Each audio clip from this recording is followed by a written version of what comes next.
ఓం గణేశాయ నమః.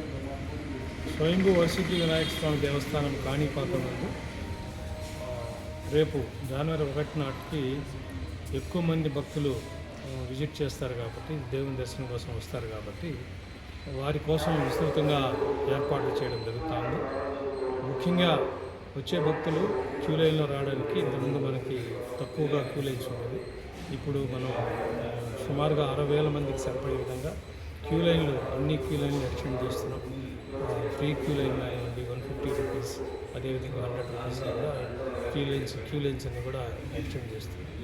అదేవిధంగా సుమారుగా 1,00,000 వరకు వడ్డీ ప్రసాదాలు తయారు చేసి వాటిల్ని భక్తులకి అందుబాటులో ఉంచడానికి ప్రయత్నం చేస్తున్నాం. ఆల్రెడీ కౌంటర్స్ కూడా 4 కౌంటర్స్ని పెంచుకున్నాం. అదేవిధంగా వచ్చే భక్తులు వీఐపీ తాకిడికి లోనవుతుంటారు. వీఐపీస్ కూడా అదేవిధంగా సామాన్య భక్తులకి ఇబ్బంది కలగకుండా వీఐపీస్ కూడా ప్రత్యేక క్యూ లైన్ ఏర్పాటు చేసుకుని వచ్చిన వాళ్ళకి, భక్తులకి ఇద్దరికి మధ్య క్లాష్ లేకుండా సవ్యంగా దర్శనం జరిగేలాగా చేస్తున్నాం. అదేవిధంగా మొన్న రీసెంట్గా జిల్లా కలెక్టర్ గారు, ఎస్పీ గారు, మన గౌరవ స్థానిక శాసనసభ్యులు ఎమ్మెల్యే గారి సమక్షంలో, అదేవిధంగా మన ట్రస్ట్ బోర్డు చైర్మన్ మరియు బోర్డు సమక్షంలో జిల్లా అధికారులందరితో కూడా సమన్వయ కమిటీ ఏర్పాటు చేసి వారందరికీ కూడా సూచనలు జారీ చేస్తున్నారు. So electricity department, police, revenue, అన్ని వైద్య ఆరోగ్య శాఖ, అన్ని డిపార్ట్మెంట్లు కూడా ఇక్కడ అధికారులందరూ కూడా ఇక్కడ స్వయంగా వచ్చి పర్యవేక్షించి పారిశుద్ధ్యం కానివ్వండి, తాగునీరు కానివ్వండి, ఫైర్ యాక్సిడెంట్ జరగకుండా ప్రివెన్షన్ మెజర్స్ ఇవన్నీ కూడా తీసుకుంటున్నారు.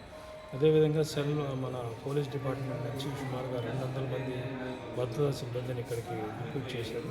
వాళ్ళు కూడా రేపు ఉదయం ఫస్ట్ అవర్లో అందరూ కూడా ఇక్కడికి వచ్చేస్తారు. ఈవినింగ్కే వస్తారు. రేపు మార్నింగ్ నుంచి డ్యూటీలో ఉండి ఎటువంటి అవాంఛనీయ సంఘటన జరగకుండా, భక్తులకు ఇబ్బంది కలగకుండా ఆ దైవం యొక్క దర్శనం చేసేదానికి ఏర్పాటు చేస్తారు. రేపు జనవరి 1 సందర్భంగా వచ్చే భక్తులందరూ కూడా కొంత సమయం పడుతుంది కాబట్టి, ఎక్కువ రద్దీ ఉంటుంది కాబట్టి వాళ్ళకి మనం ముఖ్యంగా మంచినీరు ఎలాగో అందుబాటులో ఉంటుంది, క్యూ లైన్లో ఉంటుంది.